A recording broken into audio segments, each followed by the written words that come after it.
Hello chess friends and welcome to Zarov's chess channel and welcome to the Computer Chess Championship Season 15. So although this Season 15 hasn't started yet, many exhibition matches are played, many exhibition tournaments are played, and now this Computer Blitz madness is going on. It's a 5+2 tournament with many great engines, and Stockfish, the computer version, is in the lead with a great performance. Stockfish, the computer version, hasn't lost a game. Plays really again attacking brilliancies, and today I wanted to show a really great game between Stockfish against another top engine, Wasp. This game is in a French defense, and I had my worries because the French defense, of course, can transpose into a positional game, but Stockfish is not allowing any positional scenarios here. Stockfish goes straight forward attack, and that's why I decided to show really a great game. It was a great attacking formation. In chess, it's really important to build these formations, the setups with your minor pieces, combined with the queen, combined with the heavy artillery, like with the rooks. So it will also show the strength of the potential rook lift. What's all about, of course, I'll show you in the continuation of the game, but be prepared. This is, again, some Stockfish madness going on. Again, I think Stockfish can only attack like this. So let's check out now the game. So I said Stockfish versus Wasp, and round one and fight. So e4. Played by Stockfish. We have e6, the French, d4. Wasp plays d5. We have knight to d2. This is a great line. Most of the times you see we can go into a whenever variation. Then bishop to b4 is a positional threat. Knight to d2 is perfectly fine. With similar ideas, we can still recapture the pawn on e4. In the game, c5 was played by Wasp, and we have now knight to f3. So here knight to f6. If you try c takes d4 immediately, then white can take e takes d5. If you have troubles with this particular line, it's not a problem. Although this pawn is temporarily taken by black, it seems that black can continue with one pawn not, but it's really not so, because after queen to d5, bishop to c4, you see we get some tempos because of that pawn, and now after maybe something like queen to d6, we can castle. We don't have to take and chase the pawn on d4 immediately. After knight to c6, we can go knight to b3, and you see in potential f6 is not so strong here, because rook to e1 is really a serious threat with potential knight to e5, f4 ideas. So as said, it's not a problematic thing for white here to proceed, so that's why after the move knight to f3, here knight to f6 was played. So now e5, the common idea of the French, simply getting our space advantage on the 5th rank, kicking away the knight to d7, and now c3.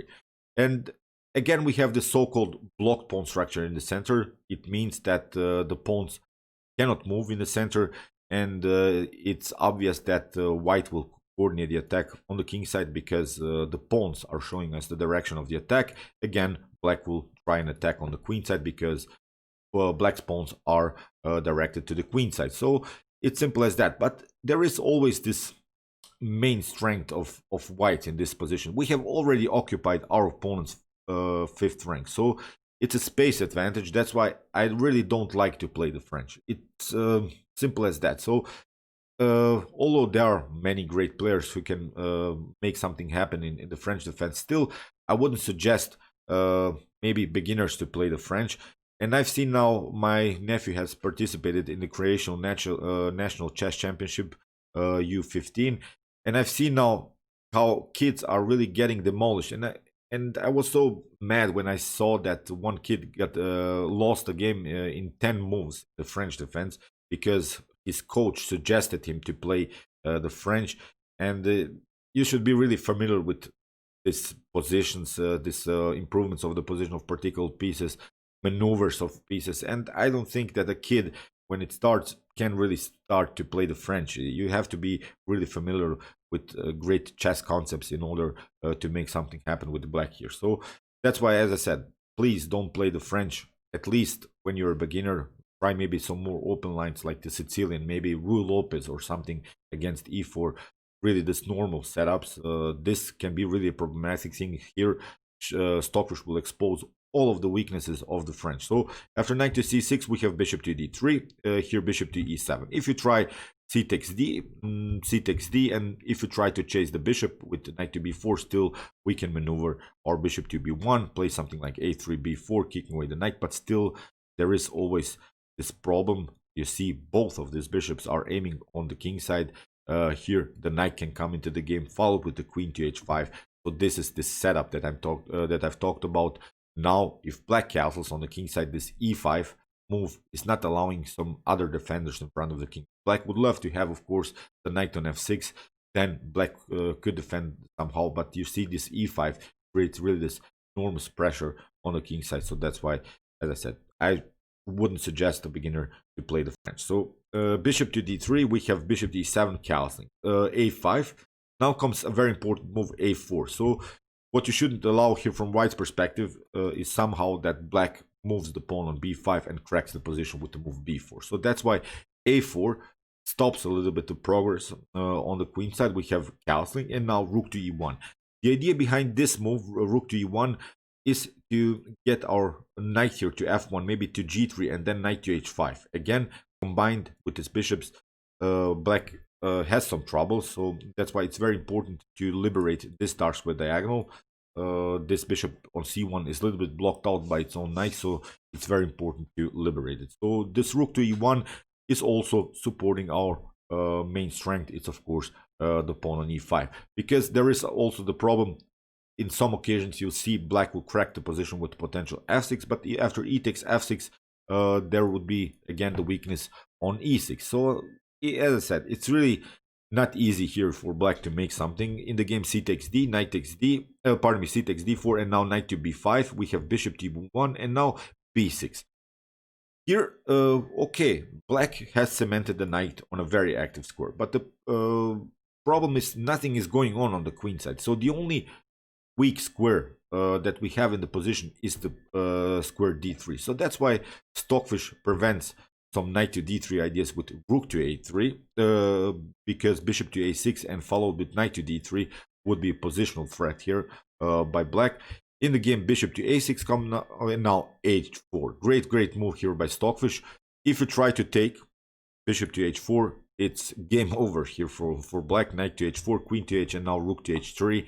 You see h7 pawn is hanging, so you can really give up the game immediately here. So that's why after the move h4, this is again a normal move. As I said, we have this directed attack. This h4 is with this clear idea that we want to attack the king side. Black is continuing his attack on the queen side, but we are attacking the king side. So h4, great attacking move here by Stockfish. So rook to c8, we have knight to f1. Now comes this maneuver, king to h8, and now knight to g5. Great attack. Again, here you see the problems. Queen to h5 will happen. In the game, h6 was played, and now rook to h3. So if you try h takes g5, and again, it's game over. Queen to h5, king to g8, and now h takes g5. You cannot prevent white from checkmating you, even if you try to escape somehow. Maybe with f6, we can move the pawn here to g6. Game over. So rook to h3, you cannot take the knight. The knight is staying there. In the game, rook to c6, you see black is trying desperately to do something on the queen side, but really no action is going on here on the queen side. You can move up the rook wherever you want, but it's really a bad position black. So knight to h7, great move by Stockfish, attacking the rook to g8, and now queen to h5. Queen to e8 was played. If you try something like g6, you see the problems. Again, queen to g6, it's a checkmate in 2. You can maybe cover, but now knight to f6, and you can only cover with rook. Queen takes h7, again game over. So that's why g6 doesn't work. In the game, queen to e8 was played, and now comes really the great tactic.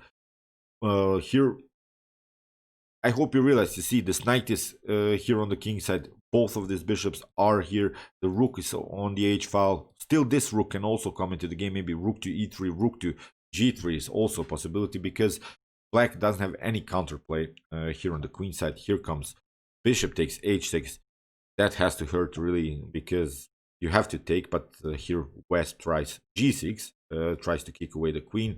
We have queen to d1, and now we have bishop to f1. King to f1, it seems now that Wasp has grabbed the piece, but now what Stockfish has prepared here is really great. Now comes h5. If you try king to h6, let's see also this tactical line. It's of course bad here for black, because you get simply h takes g6 with an discovered attack on the king. You have to move your king here to g7, and now rook to h7. The king has to move, and now queen to h5. That's the main problem. What to do? You have to create some spaces for the king. If you try, for instance, f takes g6, then you get checkmated here with queen to h6. So you would be forced to create here after queen to h5 some breathing spaces for the king. But now again, we can play rook takes f7, queen to h6. Even let's see, possible continuation. Maybe after queen to c8, we can also take this pawn. The rook has to move, and now rook to h8 is also game over here for black. So that's why after the move h5 we have f5, but here Stockfish is not allowing the position in front of the king to be blocked. He simply takes en passant. He takes f6, knight to f6, and now comes, of course, h takes g6 with a check. We have rook to g6, and now very nice discovered attack. Bishop to f8, discovered check. The problem is now the queen is a little bit overloaded to the defense of the bishop and also of the rook. So the king has to move. We have now bishop to e7. And the problem is now that you don't have good squares to move the rook. It would be a cool thing if you could just maybe somehow move the rook. But still, then this knight is hanging. So in the continuation of the game, Wasp decided to take the bishop. And now we have bishop takes g6. So if we validate the position, it's of course winning for white. White is up the exchange, has also her pass pawn situation. So let's see now how how Stockfish finished this game. Here, queen to g7, we have bishop to b1, king to f7, and now the queen comes into the game through dark squares. Queen to d2, king to e8. Black is trying desperately to escape, but it's another problem. Here, Stockfish sneaks in with the queen. Here our clear target is of course the square b8. So king to e7, queen to b8, we have knight to d7, and now queen to a8. The queen comes really on a weird square here. Stockfish cornered the queen here, but of course to create further attacks on the 7th rank. Now the knight is also a little bit overloaded here, is simply stuck to the defense of the king on 7. So rook to c2, a desperate try here by Wasp. Lacking of really good moves. The evaluation is +9 here for white.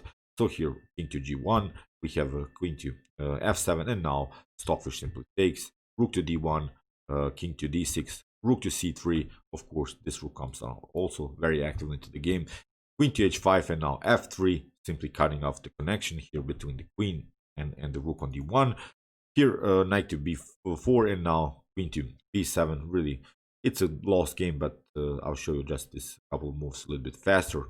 King to e7, we have rook to c7, queen to e8, protecting everything, but now queen to b6, you cannot take the queen, of course. King to f6, and now queen to d6, queen to e7. We could have also taken this knight, game over. So queen to f4, here queen to g4. Now this rook cuts off this e file, rook to e1. Knight to d3, we have rook to e3, knight to c1, and you can also take, of course, this knight.